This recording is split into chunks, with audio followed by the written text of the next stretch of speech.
in Temecula Oh, yeah? on tour. Oh, no. What kind of tour? A music tour? Yeah. We just played a show with like As I Lay Dying the night before. Gosh. And then we were going to Albuquerque to play with Me Without You. And then we were stuck in Temecula. Is that where Terrible Daryl was place to flying a get kite? No, that was in Texas. Our tour finally ended in Texas, where our van just Lots of breakdowns. couldn't make it out of Texas. It now lives in man. Texas. Yeah.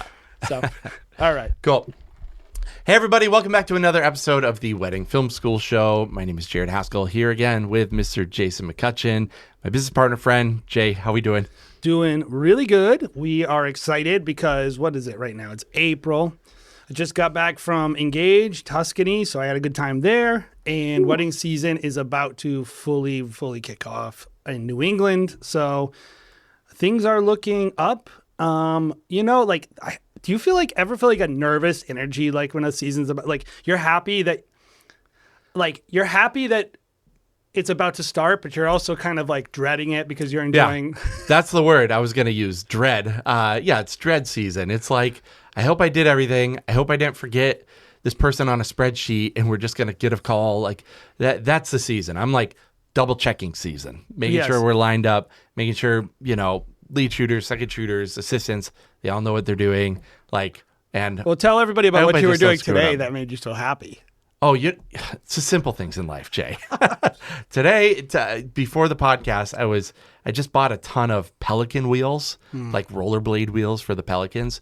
And like going from like the oblong shape, weird shape, like flat-sided, just to wheels to go to our perfect Instagram. Wheels. Oh. Go to our Instagram. We posted a video of one of our Pelican cases, and this thing looked like a Flintstones wheel. Yeah, dude, it's so. It was like a square now.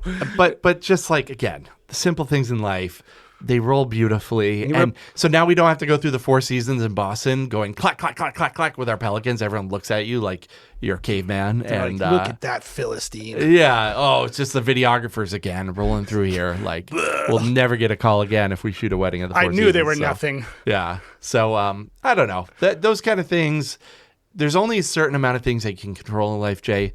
Wheels for your Pelican case is one of them. Make sure they're good. You know what's funny about all the stuff we buy for cameras? A lot of people don't realize that you can repair it. Yeah. You don't have to throw it away. You can actually replace the parts. You can fix your lights. You can fix diodes. You can actually not waste everything you buy. Yeah. And there are some people out there, I think photographers are especially pathetic. Delicate with their gear and they treat it like a princess. Oh my god, it's so funny to versus me, videographers. We like, dude, what we pull our Pelicans through, like the gravel, like that, the finely like pea rocks at like all these New England weddings. No one has paved driveways. They're all these like little rocks. I mean, and photographers seashells. don't even have to rush. Yeah. They have nothing to do all day. They just walk around with a camera on their neck. We're like, I know. like running with our hair on fire. I know. So no offense, photographers, but you don't have as much gear as us. So, well, Jay, if you think a single photographer listens to this show, hey, one time a photographer mistaken. I met at an event told me they listened. Okay, good. We love our photographer friends. Anyway, we have a guest right now, and his name is Jimmy Lick, and he's from the Second Society, and he is here to talk to us about his awesome platform. So I want to introduce you guys to Jimmy. Jimmy, how you doing? I'm doing amazing, man. How are you? Doing so good. So if you don't know, and I'll do my crappy pitch, Jimmy, and then I'll actually ask a real question that will actually let people know about Second Society. But if you don't know, Second Society, we talk about them on the show a lot. And they are a really, really awesome resource where you can go and hire second shooters. And it's not exclusively to the wedding industry, but of course, wedding industry is kind of where we are now and probably a lot of those folks. Photographers and filmmakers, by the way. Yep. And if you head on there, you can get awesome second shooters. And we've used them. We will continue to use them for our own companies.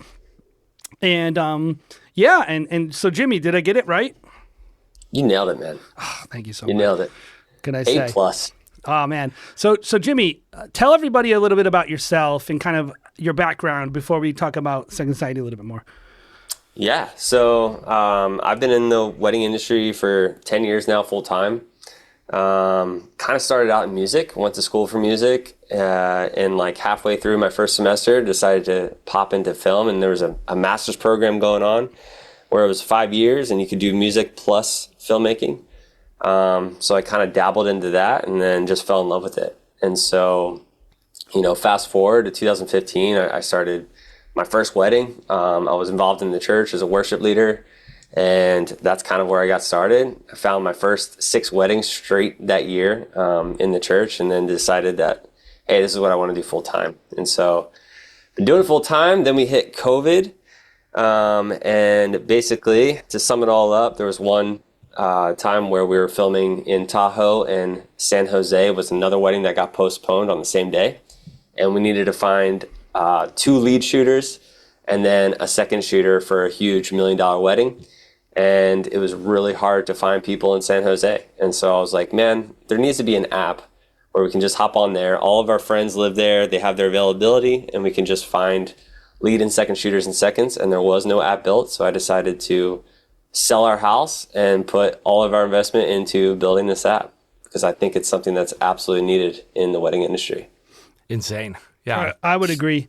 And as you know, Jared and I have been doing it a long time, and I was pretty excited when I saw the platform come out, even before, it kind of got as much publicity, I think. And because we were like, we have our own shooters, but situations come up a lot, and we were like, we don't have a like emergency valve.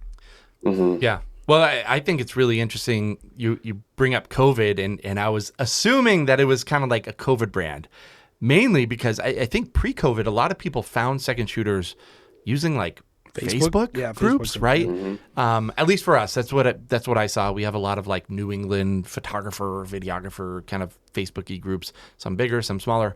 And it was like, hey, I have an emergency. Anyone able to fill in X, Y, and Z? And COVID kind of just accelerated that. COVID just made that situation be on steroids. 1 million people were just displaced and available, and then also unavailable, and just it was insane. And I remember one person in one of the groups said, hey, I created a Google spreadsheet of people and availabilities, and it was a nightmare, but it was there. It was a resource, and I was like, man, somebody is going to come along and make a company. Like, this is a company. Like, I don't want to do it. But I'm so glad that, Jimmy, you took the reins and you did the hard thing for the rest of us. Like you said, put your house up and at risk for the rest of us. So we very much appreciate it, man. Thank you. Yeah. Yeah. So let me ask you a couple questions, because I think one of the biggest things that people, I think, if you've never been on the platform,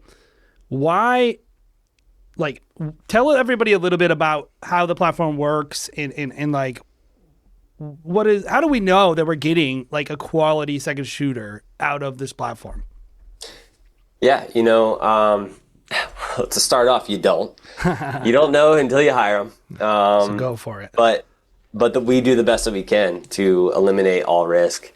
Which number one is obviously their profile, and just all of their work is listed there. So we, create a profile with all of their gear located on there, their familiarity, their experience with shooting weddings, an entire bio. You have a thumbnail image of their logo or a headshot. And so you're kind of getting a sense of how good they are just based off their portfolio work. Also, we have rating systems on there for how many weddings they've shot on the platform already for other companies. And so that's kind of what I do, is like when I'm looking for a second or a lead shooter on the platform, I'm looking at how many times have they filmed for other people, what's their experience, what does their portfolio look like, making sure that's consistent throughout all different portfolios, because a lot of people will have like the one-off weddings. But if you have 6 or 10 weddings on there, you know that they're doing quality work. So really quick, can you see who they've worked with as well? Yes.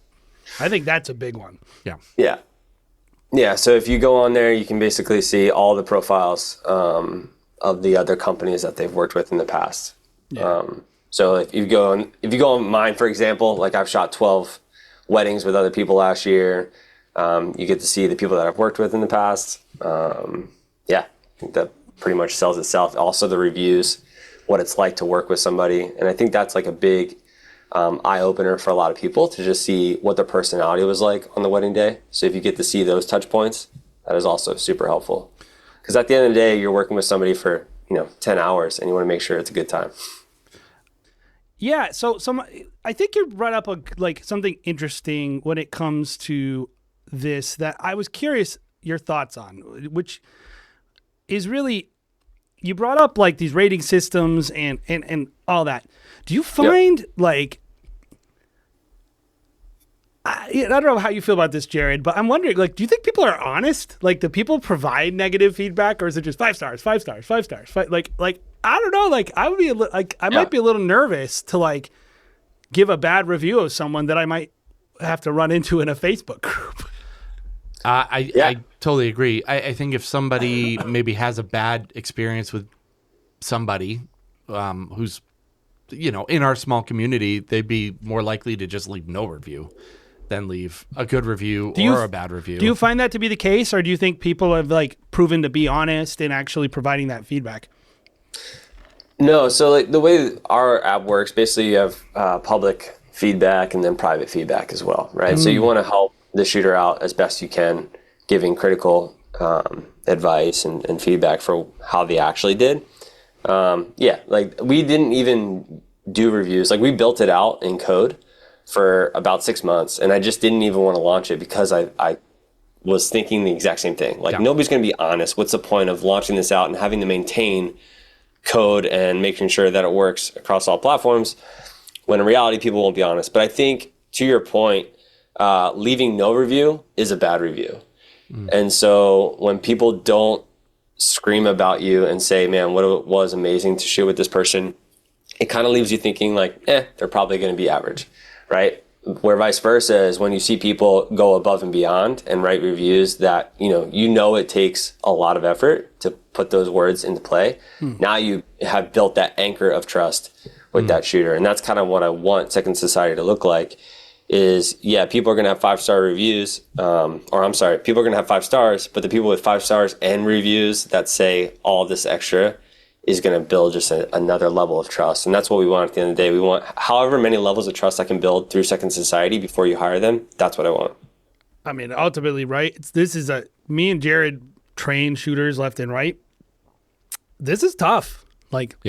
We don't give the feedback we should be giving to our shooters, most likely, because, you're having to run a business and have do a everything else. Yeah. Too. It's you won't want, the last thing I want to do is crush some person who had a bad day, but I also, it's a challenge. And I think the artist industry always runs into this challenge too, because it's artists by nature are not very keen on criticizing other artists. I mean, maybe in your own way you are, but in terms of more nice people than mean people are in this industry. Any criticism always happens in the back smoke-filled room. It's never open and honest and talked about, and definitely not in podcast spaces, but even in the review space, I think. Yeah. So you've built out this platform, and you're kind of seeing a lot of second shooters. We were talking before the show, and I want to bring this topic up because me and Jared on another end, we're always ranting about the labels, just something as simple as the fact that I'm I have a highlight film. And that means literally 27 things, which means when a planner goes to pitch me, they might be pitching someone else's highlight film to the client. They're oh, this, we're going to get there. We're going to get a film. Mine's 4 minutes. Theirs is 12 minutes. Right. Oh, it's so brutal. It kills us. Lack of standardization. We were talking about the term second shooter. And in the middle of the topic, I realized we were defining the term very differently. So what would you say is a second shooter? Yeah, someone that is able to represent your brand, be able to get the shots that you need as a second, someone who is typically not getting the same thing that you are.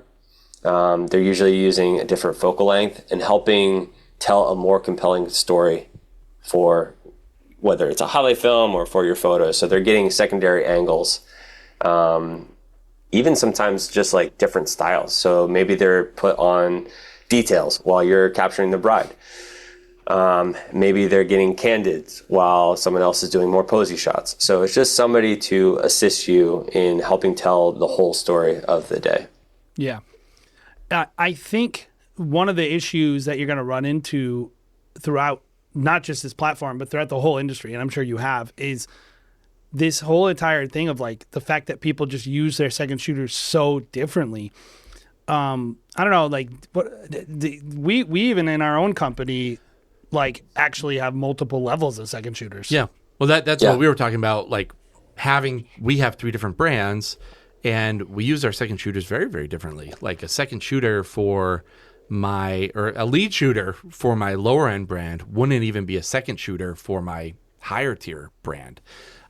Just in terms of what I would require in terms of skill and presence and maturity. And so, yeah, I would say it really varies depending on the event. And I think a lot of people out there, might hear this and say, oh yeah, this is great. But then they're going to Second Society and maybe looking at the prices and saying, okay, that might be a little bit out of my price range. Is there like a general like price range of what kind of people can expect there? Or is it just kind of like depending on the region? Like maybe kind of tell the viewers like what they can expect in terms of when they go there, what kind of maybe it's like a certain type of tier that you're, appealing to, or are you trying to be a little bit more broad, I guess? Yeah, I think it's going to evolve and change over time. I think when we initially set out to develop this platform, it really was selfishly to serve my company, which is, I would say the lower end of luxury weddings. Yeah. So we're booking between 10 to 15K weddings. And so really I'm looking for other people like me, right, that are shooting 15 to 20 weddings a year. They charge a pretty good amount for their own weddings, but are looking to, book jobs between $1,000 to $1,500 as second shooters. And so I wanted just all of my quote unquote friends or everybody in the industry that was at my level to be on a platform together so we could all help each other out. That was it. We weren't trying to, build our own brand or second shoot so we could get the photos or the footage and use it in our own websites. It wasn't anything like that. It was like, hey, let's be a collective, all help each other raise the bar in our own businesses. Obviously, now that we have 3,000 people on the platform, I'm realizing like that has to grow and be broader and serve both the lower tier people and even the higher tier, if that makes sense. So it is definitely evolving. That's like a very very succinct and I think laudable goal. Yeah. And I do think that is still needed. That's kind of how we've used the platform. Well, it's exciting to me because another thing in common theme that we talk about here on the show is like the maturity of our part of the industry. And I think it's really important. And one thing that's really exciting to me about Second Society is it's like, here's the next step to the evolution of our craft. Like, I think a couple of years ago we had a revolution of like, okay, the outsourcer revolution. And hey, now you have these people who 10 years ago, never in a million years, if you would have said, I outsource my films, they would have been like, oh, low quality. Nowadays, that's very much changed.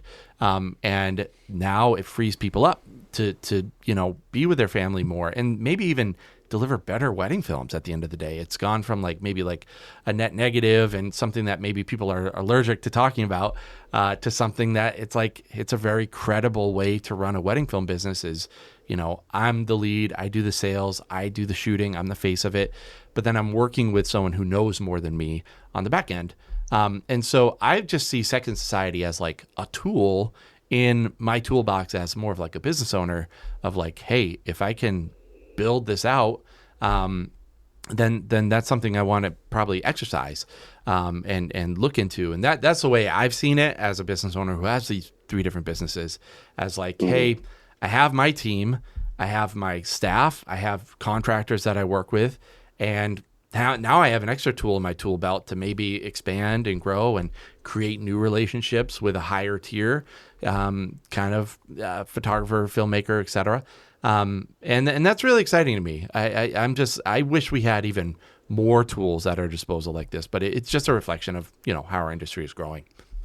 Do you think, Jimmy, if a person's like, and I'll try to ask this question in the best way I can, but feel free to reframe it. Say there's a person, right, who's like, I want to get into wedding filmmaking. I just want to shadow jobs. I don't care what it is. I'll charge $1 on Second Society just to do whatever it takes to get experience. Maybe not $1. Maybe they have a little experience. Maybe they've shot for one, like they shot a couple of their friends' weddings, and how can that person take part in something like Second Society? So the way I would approach it is, I would try to get involved in as many workshops, education, styled shoots as you possibly can to get experience without showing up to a wedding day. When you can, I would try to get jobs that are lower paying. And so I would just come in with a humble approach of saying like, hey, I'm going to charge, $30 an hour, $40 an hour just to be your assistant.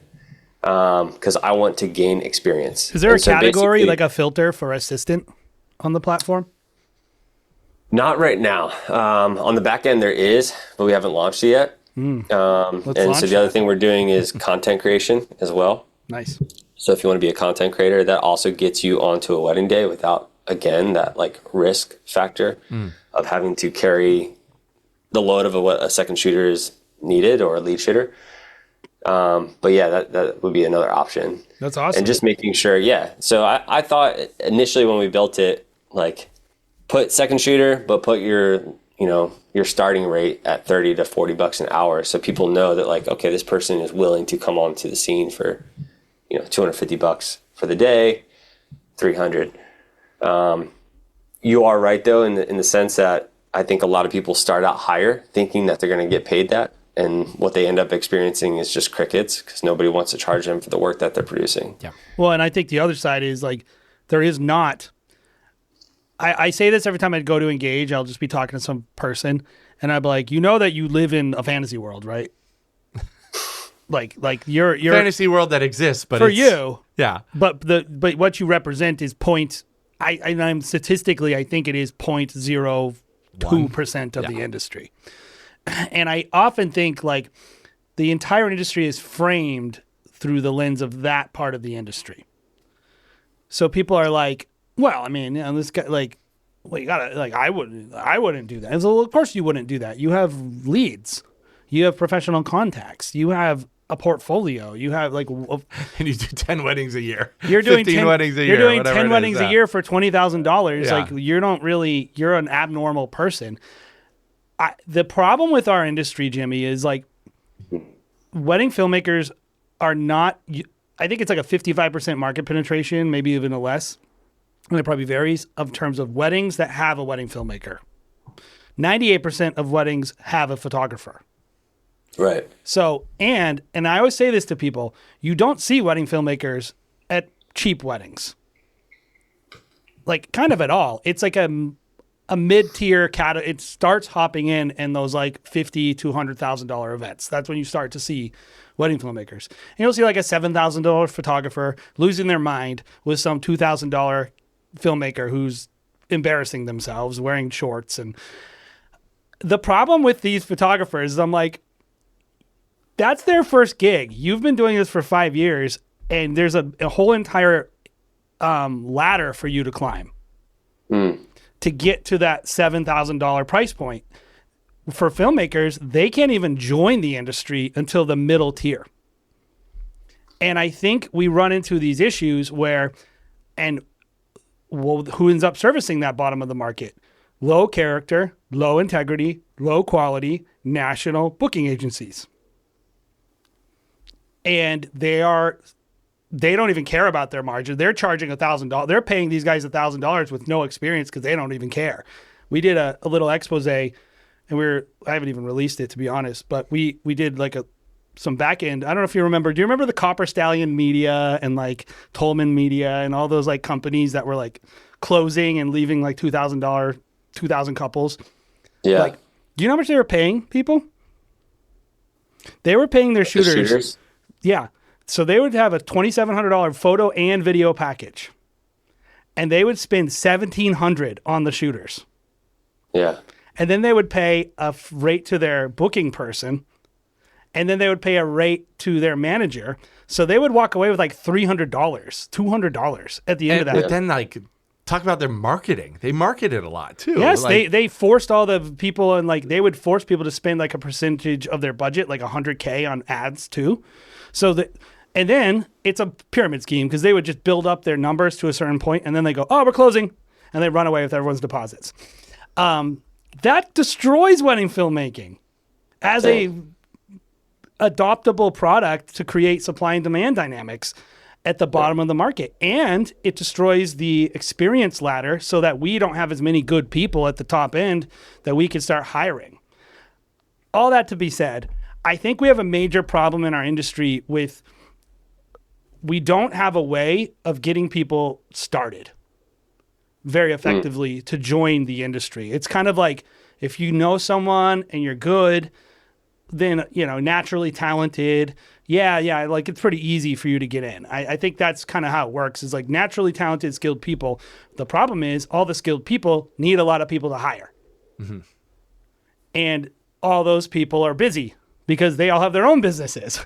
And so my dream has always been, Jimmy, that we have a much better developed bottom of the market. And I know everybody in our industry hates the bottom of the market. They can't wait to even get rid of it. And they think of them as the scum of the earth and the weddings they would never want. I'm always like, that's kind of like where we start getting our people though. Like if there was a bunch of guys running small, they're doing 10 weddings, not because they are charging 40 grand per wedding. They're doing 10 weddings because they don't know anybody. Wouldn't you say content creation is totally replacing that part of the market, though? Or going to? I don't think so. No? I think it will somewhat replace it. It's definitely going to, I mean, it's not great that we couldn't get our crap together before content creation came along. That sucks. But I'm fine with content creation, by the way, but it sucks that, like, we couldn't make a compelling case to the market that every wedding should have a wedding film. Mm-hmm. I think the prices are too high. Like, I think every couple should be able to spend $2,000 or $40,000, and there should be a tangible difference. But wedding filmmaking should be at every wedding. Right. And yeah, sorry, Jamie. Like the we're ranting. I apologize. Just before we kind of move on our rant, I do think there's two aspects of that. There's the economic side, which is the realist side, and then there's the emotional side. Like, of course, like the artist side. Like, it's every workshop you go to, everyone's know your worth. Don't do this X, Y, and Z. But it's like the market, get paid more, blah blah blah. Yeah, but the market just doesn't reward you for it. They just don't. There's not enough demand for it. Period. So it's like you have those two conflicting things. That's why you can't have that market penetration at the end of the day, right? Yes. So, anyways, yeah. That's our rant. That's our perspective on the entire world and the entire industry, Jimmy. Yeah. Now, comment on all of it. Yeah. Yeah. Ready? Yeah, ready. Yeah. I would say know your worth only works when you know how much people are willing to pay for you. Mm-hmm. You know what I mean? At some time, you're going to have to wake up and say, are people paying for my work every other weekend? And if not, then you're not worth what you're saying you are. You know what I mean? Mm-hmm. Like you have to prove it at the end of the day. And I think I will be honest and say, I wish I took more weddings in my lifetime, especially the jobs that were going to be filling to my soul.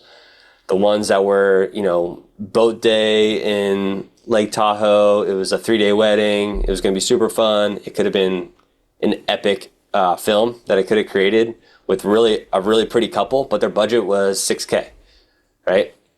I think at the end of the day, like I had, 10 or 12 of those in my lifetime where I'm like, dang, I really wish I kind of just did it to have that portfolio.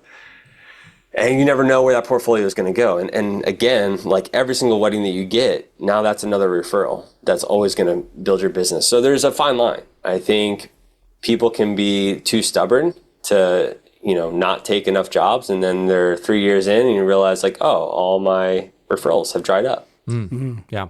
I've found that to be the case with even your site, Jimmy. Like with the guys that we worked with, it introduced them to me, and now I'm like much more likely to bring them on personally for kind of future work as Yeah, well. I would hire both of those guys again. Yeah, because they were phenomenal. They were great, and I was actually surprised because I think second videographers can kind of get a reputation of like, okay, you bring someone on, they're kind of underexperienced for what they're charging, but those guys were excellent, and I think when you just put them out in the market to compete on your site, you put them up against each other as like, okay, yeah, this is probably at the end of the day what they're worth. I do find it's like, for me personally, I found that water kind of met its level, and I would probably pay them the same amount what we paid them in the past, just as a tool. In our case, it was like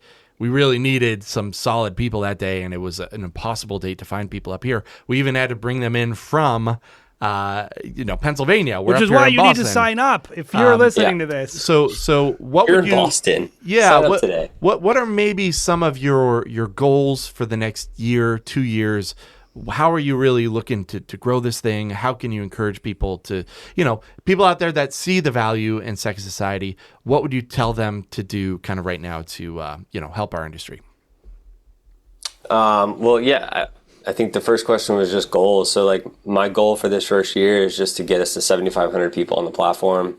Following year would be 2,500 or 25,000. Sorry. Those are the first two major goals that I have in my head of acquisition. That's just number one. I want numbers up. And where are you guys now? What are your numbers now? We're at 3,000. 3,000. Those are available shooters. If you're listening to this, these are the people that the companies can hire. And Yeah, and the culture of Second Society is a lot of people are both, right? So they are companies hiring second shooters, but they're also willing to lead and second shoot for other people when they can. So most of the people on there are, again, like I said, they're shooting 15 to 30 weddings a year, and are open to, shooting other weddings in the slow season. And that's the other thing is like a lot of people live in different parts of the world where like California, we're open all year round. But the people in Michigan are going to be closed down. So these people can actually keep shooting through the winter months and get jobs that are in Phoenix, Texas, Florida, California. If somebody is not, if someone does not at all embody the description of a second shooter that you explained, which is good, but they're hungry and they have a great attitude and all they want to do is get in the door, what would you say to that person about signing up to be on Second Society? Always come in with a humble approach, be willing to learn, and willing to serve other people. Like I think this works across the board. Everybody wants somebody under the wing. Like I've taken people under my wing, and it's usually the people that are just hungry, willing to learn, and not willing to, charge an arm and a leg for it. And so I will come in, set your prices low. When you apply to a job, say, hey, I'm willing to serve and go above and beyond. I'll, carry all your gear. I'm willing to be an assistant on the shoot, and come for free. And really what that's going to do is it's going to get you in the door. They're going to get a lot of value out of you. They're going to see that you've provided more value than what you charged, and they're going to bring you back on to the next one, and you're just going to scale that ladder. And then your Second Society profile is going to say that you worked with a credible person. And 100%. So that will add value to you. But you would say, like, go do it. Even if you're not the most experienced person, you would say, like, go sign up today. You don't need to worry about that barrier to entry. Sign up and just get going, right? Absolutely. Yeah. Absolutely. Make yourself irresistible. That's kind of what we tell our team is like, I've had people over the years who are like, I want more money. And I'm like, you aren't worth more money. Sorry, dude. But other people, I'm like, I can't function without this person. Like they have me. You want to have me, by the throat, essentially. Like if I can't let this person go, I have to pay them twice as much money. And I've been in cases like that. Like you want to provide that, value. Here's my case too. And Jimmy, tell me how you feel about this. I think the number one problem with anybody is that they don't have experience. That is it. Yeah. Like skill, sure, you get that from experience. Talent, I don't know. Maybe you develop talent, maybe you don't. But the wedding industry and wedding filmmaking and really kind of any filmmaking is not a pure talent game. It is mostly a skill and experience game with talent sprinkled in. Like the greats, it's talent plus skill. But you can make a whole living off of experience and skill. And the way you get experience and skill is you work a lot. Yeah. And you shoot as much as you can. And I would just push back on one element of our industry, which is the ego trip around not working a lot. Screw that crap. Like if you're out there and you're listening and you're a new shooter, don't buy into that stuff. Nobody's going to be impressed if you tell people you do 10 weddings and they look at your portfolio and it's not very good. Like you need to work as much as you can to get into the place. Jimmy, what's your wedding filmmaking brand again? Roar Film Co. Yeah. So, Roar Film Co. or LaRev or, Jared and Jason with Huxley Film, all the people who we've kind of earned our spot and we're getting paid and we're making great work. We could probably say, oh, we're talented or whatever, but probably most of us would say, well, we just did a lot of weddings and we got better at it. And so I would encourage you, if you're listening to this, don't worry about what anybody thinks about you. Don't even worry about your portfolio. Go on there, make yourself available, pursue people, and try to shoot. Like, if you got nothing going on, my opinion, dude, shoot 40 times a year. Shoot every weekend. Like, as much as you possibly can. And then you will have ridiculous contacts. You'll get into weddings that you have no right to be in. You will meet people you have no right to meet. And you might actually become pretty good. Yep. That's my pitch. 100%. Put the reps in. Yeah, get the reps in. And I that's what I love so much, Jimmy, about a platform like yours is I am all about, like, if someone is hungry, I want to reward that. Like, I want to reward hungry people who want to work and who just want to soak it all up. And I think you provide that for people. Yeah. Yeah, 100%. I mean, my favorite people that join the platform are people that, have pretty good portfolios and are coming in at, 40 to 50 bucks an hour. And I'm like, you could probably be charging like 80. But what I love is that they're just down to grind it out. And the people that are finding success on this platform are the people that have done that. Yep. I've watched people on here that are getting paid $30K, $20K, $15K a year just in second shooting jobs. And I'm just watching them, and they're not upping their pricing at all, but they're getting better at filmmaking every single year. Well, and they're building a business. And they're building a business. They're getting weddings in locations nobody else is shooting. And I'm like, yeah, I'm watching you. In 2 years, you're going to blow up and you're going to be top 1%. Yep. Jimmy, I that's think just by work ethic. This is kind of an interesting discussion. What do you find this industry standard is in terms of sharing footage with a second photographer or second filmmaker? What do you find most people are doing nowadays? I can't speak for the standard across. Sure. I will just give you, advice of what I've done. Yep. I've always been able and open to that, and just making sure that I'm wrapping it around like a heavy conversation, making sure we're crystal clear on communication of when you can use the footage. Yep. And that is after, we've delivered the final product to the couples, making sure that they're not tagging any of the vendors. Like, basically it is just their work that they're taking home with them. Yep. Nowadays, I don't even offer that because I'm in a place where I pay my second shooters well to where I don't even have that be an issue. They're not trying to use the footage that they shot the wedding with me for their portfolio at all. They have their own weddings going on or their own businesses, whatever it is. So I prefer to just protect ourselves and just say like, hey, no, I'm going to take the footage home with me. Yep. But for those that are looking and that need that portfolio, have the conversation. We have full-on contracts inside Second Society that list it super clear whether you can use the footage or not. And even if the company says, we don't want you to use the footage and you really need it for your portfolio, just come back and ask them and say like, hey, this is something that I would love to do. I'm even willing to charge a less rate so that I can use the footage in my portfolio to help build my business. Well, and that's a really great point of like creating that dialogue, but also understanding like if you're new and you don't understand, like if you're doing high-end weddings, high-end even and into luxury, but even just high-end weddings, you don't know the NDA that person signed. Right. They might, like, if you do that, you might get that person sued. So you really Right. need to. They're not just being jerks. Just to put that out there. If you're hearing like, they won't let me use the footage. How am I supposed to build a portfolio? Yeah. Yeah. I kind of think, and tell me how you feel about this. Don't you think the ethics of second shooting are more about like building your experience and contacts and less about your portfolio? Yeah, 100%. As it should be. Yeah, 100%.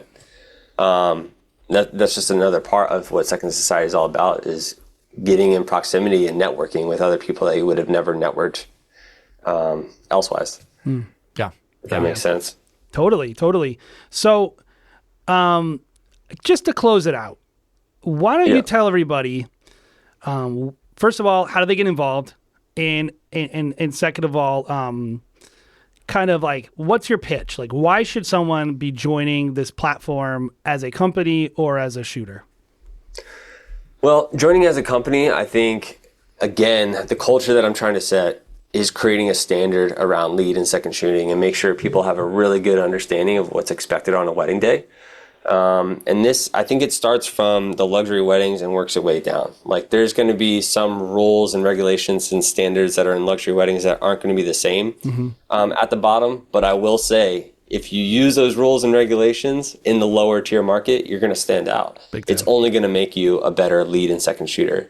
And it's only going to help your career. So that is the point. Is like, we're trying to create a conversation. We're trying to create a community that understands the standards of what it means to be an incredible lead and second shooter. Secondly, if you're looking to shoot more weddings, these weddings are coming out everywhere.